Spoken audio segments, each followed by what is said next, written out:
Hey guys, so this will be a video about the 5v5.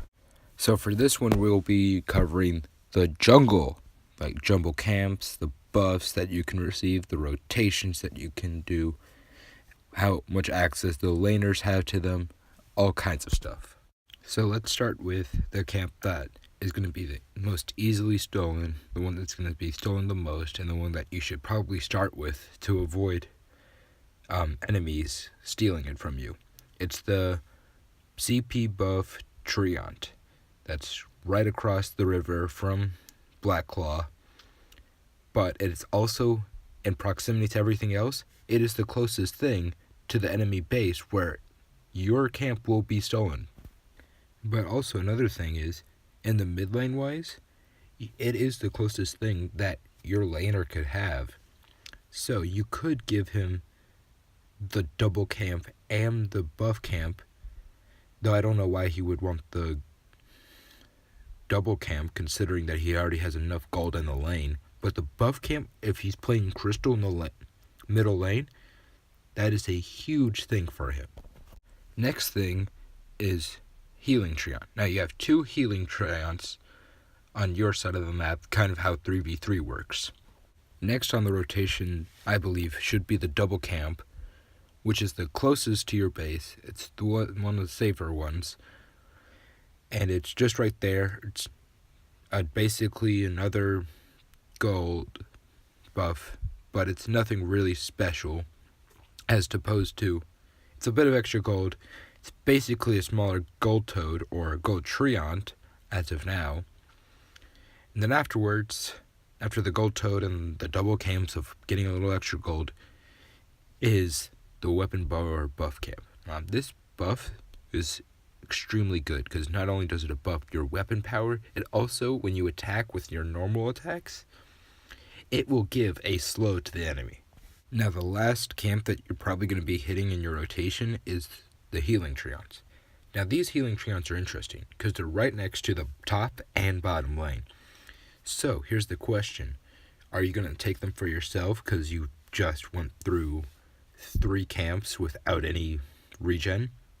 Or are you going to save that for your laners who, if they're don't have any sustain, will need that as much as possible to keep their energy up, as well as keep going on and on and on.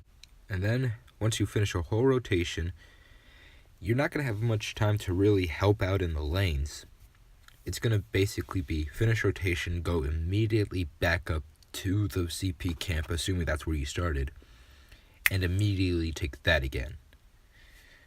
But you could possibly help out in the lanes by, when you're right next to them, taking the buffs real quick, and then instantly just going in, ganking real quick the enemy, and then going straight back into jungle, not how 3v3 works where you finish a rotation, you shop, and then you go up.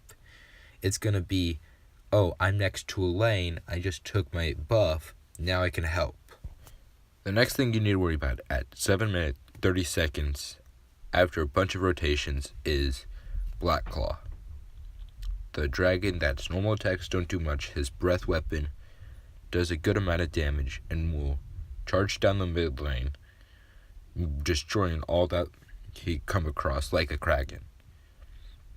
Now, for this guy, every 180 seconds after his death specifically, not after his capture, not after he spawns in, after death, he will spawn in again, that you can take him again. Now, the next dragon that we have, that appears in 15 minutes in, is Ghostwing. The dragon that after you kill will give a massive buff to your allies. Now this is another good dragon to have.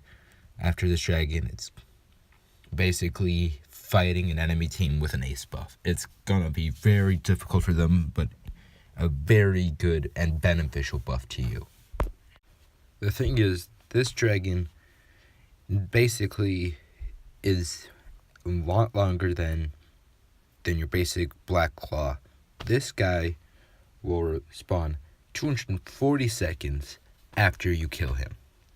That's quite a bit longer than the 180 seconds of Black Claw with the 7-minute 30. So this guy is definitely a lot more like Kraken, except for the fact that you do not have a giant monster beating down turrets with you.